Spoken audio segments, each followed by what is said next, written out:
A 14-year-old boy, standing completely still, not moving, not blinking, not even shifting his weight, in the middle of Westminster Hall under lights so bright, they expose every flaw, every weakness. And yet there was none, no nerves, no hesitation, no sign he was overwhelmed, just silence, pure controlled silence. People watching from around the world didn't fully understand what they were seeing at the time, but insiders did. They noticed immediately, because this wasn't normal. This wasn't a child trying to behave. This was something else, something trained, something built, something prepared. And now years later, those same insiders are quietly saying one sentence to each other again and again.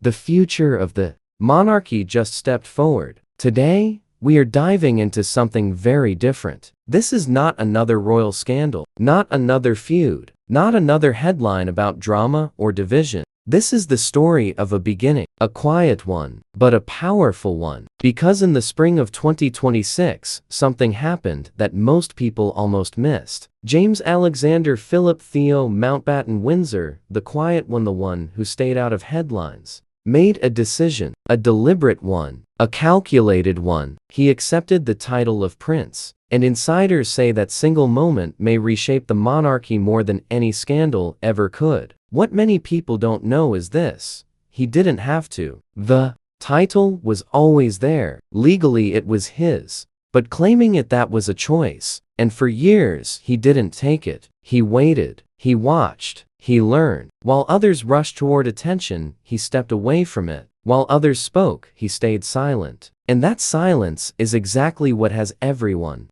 paying attention now. Accounts from journalists and palace watchers reveal something unusual. There were whispers inside Buckingham Palace. Quiet conversations. Not public. Not official. Just careful observations. He's different. He's not like the others. He's waiting for something. But waiting for what? That's the part no one could quite explain at the time. And then suddenly everything clicked. Because when he finally stepped forward, it didn't feel like a teenager claiming a title. It felt like someone stepping into position, like a piece finally locking into place. And people noticed immediately. But here's the real question. Why does this matter so much? Why is the entire royal watching world suddenly paying attention to someone who spent most of his life avoiding it? There have always been princes, always been heirs, always been spares. So why him? Why now? Because this isn't just about a title. This is about timing. This is about preparation. And more importantly,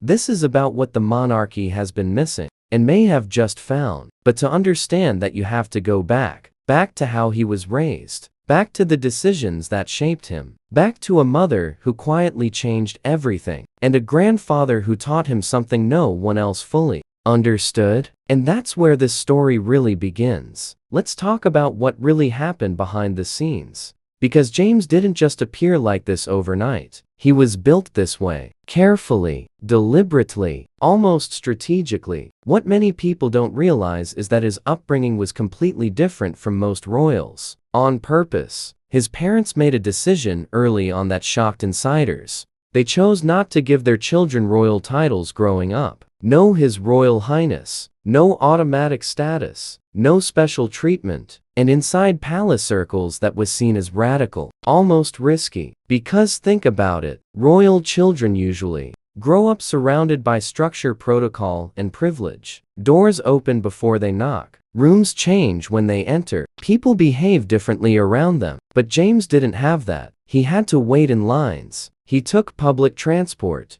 He interacted with people who didn't treat him like royalty. And that changes a person completely. Accounts from people who knew him during those years say something interesting. He listened more than he spoke. He observed more than he reacted. He didn't try to stand out. He tried to understand. And that's rare, especially in that environment. But here's where it gets deeper. Because there was another influence in his life, one that most people overlook. His grandfather, Prince Philip. A man often misunderstood by the public, but inside the institution, seen as the backbone, the enforcer, the standard. And according to insiders, the bond between Philip and James was different, stronger, more focused, almost intentional. They spent time together away from cameras, away from attention, at Balmoral, fishing, standing in freezing water for hours. No talking, just waiting, watching, learning. And if you think that sounds simple, it's not.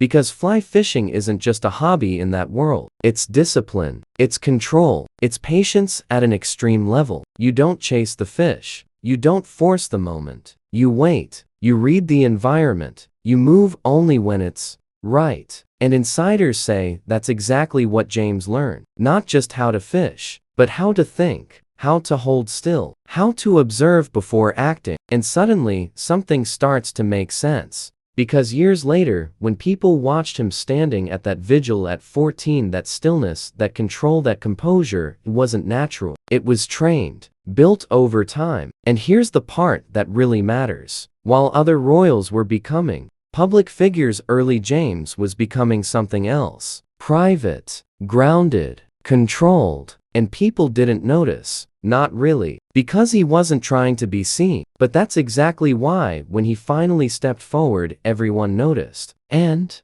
then came the moment that changed everything. On this particular occasion, the pressure wasn't small. It wasn't manageable. It was overwhelming. The monarchy was in a difficult place. Fewer working royals, more responsibility, more scrutiny than ever before. And behind closed doors, there was a problem. A serious one. A gap. Not just in numbers, but in trust, in reliability, in long-term stability. Because what the institution needed wasn't just more people. It needed the right person. Someone loyal, someone steady, someone who wouldn't turn the role into something else. And insiders were quietly asking the same question: who can we trust with the future? At the same time, James was beginning to step into the public eye, slowly, carefully, one event at a time, one appearance at a time. And people started noticing patterns. He didn't dominate conversations. He stepped back. He listened. He didn't perform. He engaged. He didn't try to impress. He tried to understand. And that's when journalists